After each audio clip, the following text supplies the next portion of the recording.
যৌনবাহিত যেসব রোগ রয়েছে তার মধ্যে অন্যতম সিফিলিস। এটি এমন একটি রোগ যা সময় মতো চিকিৎসা না নিলে মারাত্মক স্বাস্থ্য ঝুঁকি তৈরি করতে পারে, এমনকি মৃত্যুও হতে পারে। তবে যথাযথ অ্যান্টিবায়োটিক চিকিৎসায় এই রোগ সম্পূর্ণ নিরাময়যোগ্য বলে জানিয়েছে রোগ নিয়ন্ত্রণ ও প্রতিরোধ কেন্দ্র। সিফিলিস কি? সিফিলিস মূলত যৌনবাহিত একটি জটিল সংক্রমণ যা ট্রেপোনেমা প্যালিডাম নামের ব্যাকটেরিয়ার কারণে হয়। এছাড়া অনিয়ন্ত্রিত কিংবা অসুরক্ষিত যৌন সম্পর্কের কারণে ছড়ায়। বিশেষজ্ঞদের মতে সিফিলিস একাধিক ধাপে শরীরে প্রভাব ফেলে: প্রাথমিক, সেকেন্ডারি, ল্যাটেন্ট ও টারশিয়ারি। প্রাথমিক পর্যায়ে শরীরে সংক্রমিত স্থানে ছোট ব্যথাহীন ঘা দেখা দিতে পারে, যা অনেক সময় রোগী বুঝতেই পারেন না।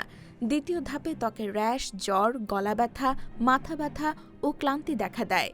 চিকিৎসা না নিলে রোগটি লুকানো ল্যাটেন্ট পর্যায়ে চলে যায়, যেখানে কোনো উপসর্গ থাকে না কিন্তু সংক্রমণ শরীরে সক্রিয় থাকে।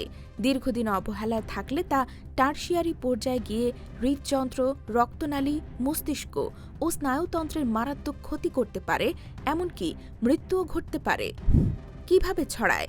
সিফিলিস মূলত সংক্রমিত ব্যক্তির সঙ্গে অসুরক্ষিত যৌন সম্পর্কের মাধ্যমে ছড়ায়।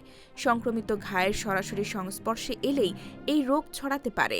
এছাড়া গর্ভবতী মা থেকে শিশুর শরীরেও এটি ছড়াতে পারে, যা জন্মগত সিফিলিস নামে পরিচিত। প্রতিরোধ ও সচেতনতা: বিশেষজ্ঞরা বলছেন সিফিলিস থেকে সম্পূর্ণ নিরাপদ থাকতে যৌন সম্পর্ক এড়িয়ে চলাই একমাত্র উপায়।